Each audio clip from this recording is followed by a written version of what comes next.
In the opening scene of the movie, we are introduced to Young, the daughter of the powerful Black Dragon boss in Hong Kong.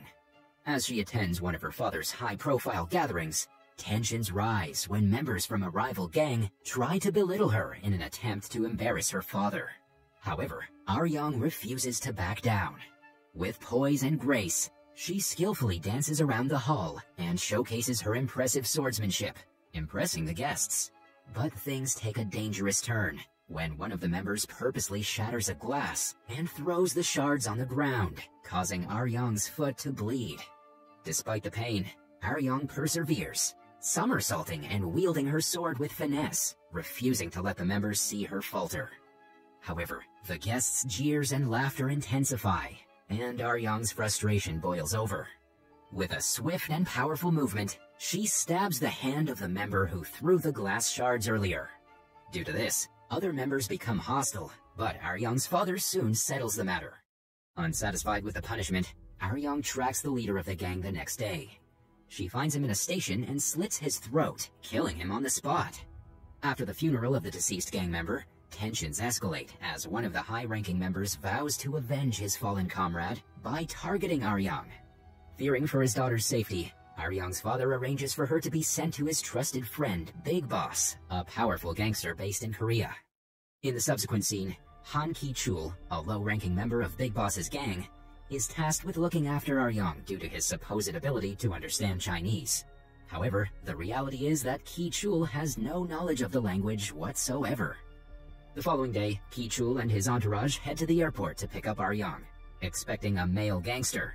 To their surprise, they're met by a strikingly beautiful woman who radiates a chilly demeanor towards them.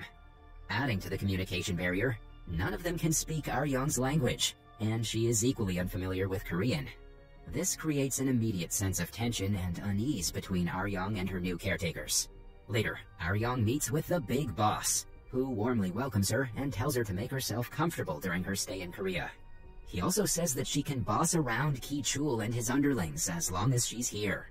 After a while, Ki-chul and his men drive Young to their home. The boys start displaying their fighting skills, trying to show Young who is the boss. But little do they know that she is an A-star fighter. Shortly after, a translator called Yan He arrives to assist in communication between Young and the gangsters. She is immature and very scared of the gangsters, so in the beginning, instead of translating Young's rather rude answers, she changes them to nice ones to prevent provoking the gangsters. Young then makes an important request to her caretakers. She wants to find her missing mother, who was last heard to be in Korea. The next day, Ki-chul's minions are bothered by some members from another gang. They're outnumbered, but thankfully Young is also at the scene.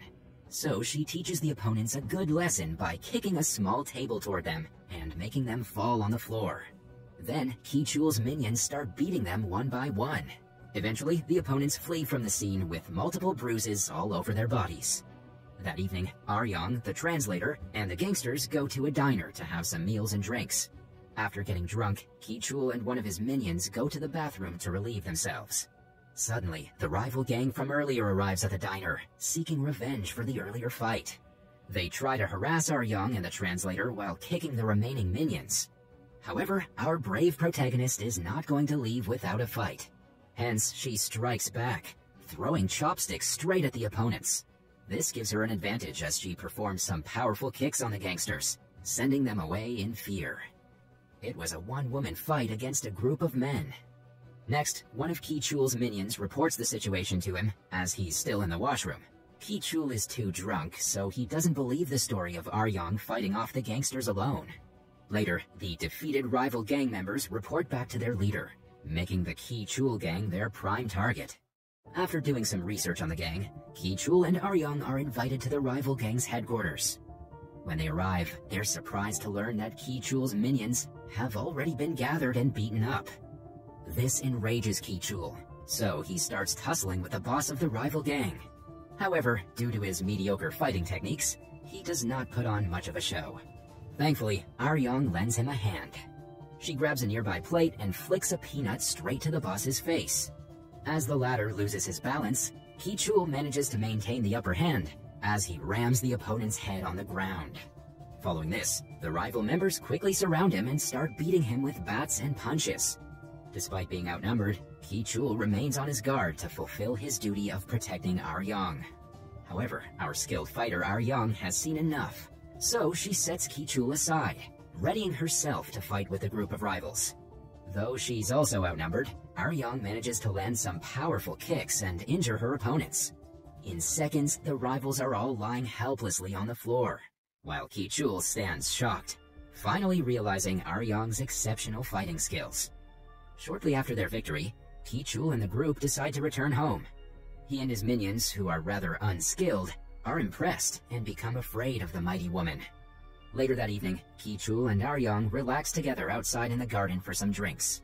It's obvious that the language barrier between the two exists, but Ki-chul starts feeling attracted to Ar-Yang.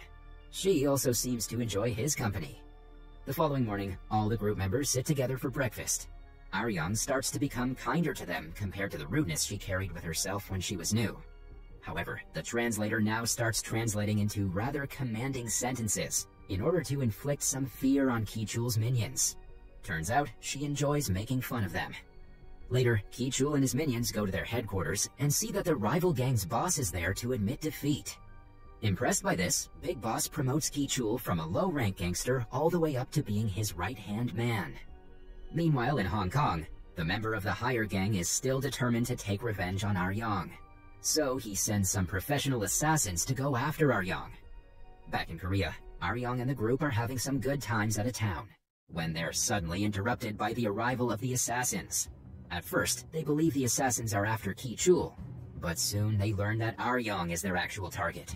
She's accused of killing a gangster in Hong Kong, triggering a gangster war there. As the assassins begin their ambush, Ki-chul's minions manage to get away, but Ar-Yang is injured when they fire a shot at her. While taking cover, Ki-chul reports the incident to his big boss. Once they arrive home, they think of ways to protect themselves from the assassins. Unfortunately, they soon learn that the assassins have already arrived in the neighborhood. They then separate into two groups, Ar-Yang with Ki-chul and the translator with the minions. In the next scene, Ki-chul and Ar-Yang drive away in a car as they're chased by the assassins. Thankfully, they manage to slip away after the bad guy's van rams into a passing truck.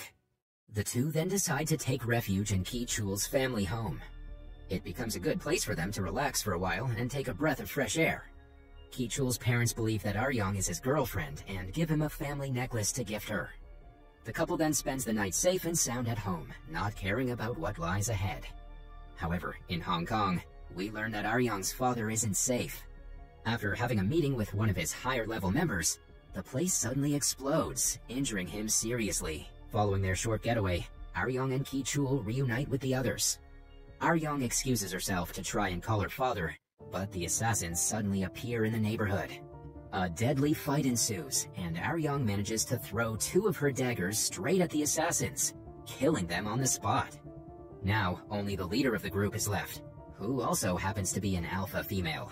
Soon after, the two of them get into a powerful duel, each showing off their fantastic sword skills.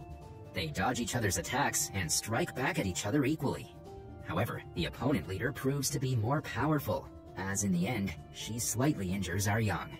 Hence, our protagonist decides to use her intelligence and hides in a big stack of hay. The leader then stabs all over the stack, but Ar-Yang manages to strike her from below, injuring her fatally. After the fight, Ar-Yang finally finds out about her mother's location and rushes to meet her. However, when she arrives there, she learns that the woman has already found a new family and is living happily. Hence, Ar-Yang tearfully leaves without contacting her mom. After that, she leaves Korea despite Ki-chul's confession to her. Once she arrives in Hong Kong, she sees her father barely hanging from the severe injuries caused by the explosion earlier. He then dies shortly after he sees his daughter one last time. The following day, Ki-chul suddenly appears in Hong Kong to support Ar-Yang. He then offers her the family necklace and gets a kiss in return. However, Ar-Yang is determined to take revenge on the culprit who murdered her father. Cut to the next scene, Ar-Yang visits the wedding of the rival, who is responsible for her father's death. The main boss is also present at the wedding.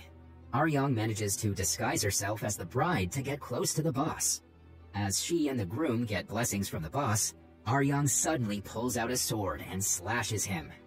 Chaos ensues at the wedding as the rival gangsters prepare themselves to strike Ar-Yang.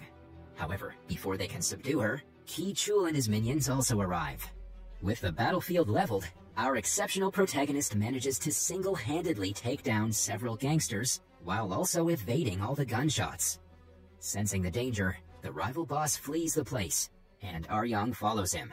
However, after a while, she ends up alone in a dark tunnel with a bunch of opponent henchmen.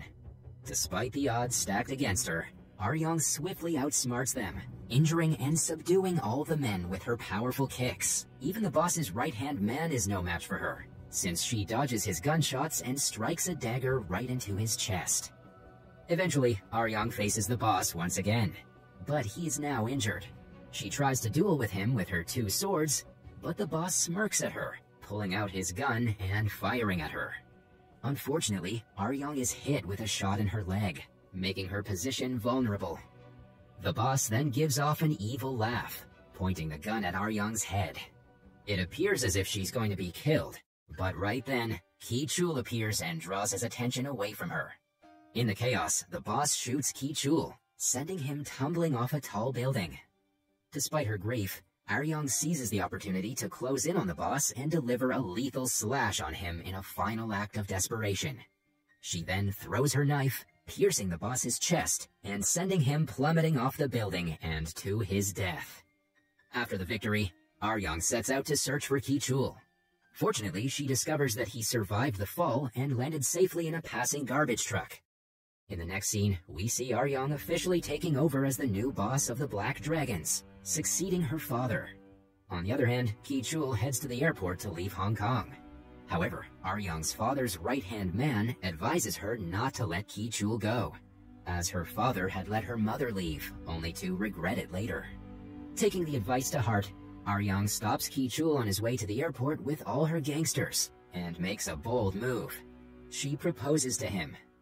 The movie ends on a heartwarming note, as Ki Chul accepts Aryang's proposal, and they embrace on the motorway, with the future looking bright for the new power couple of the Hong Kong underworld.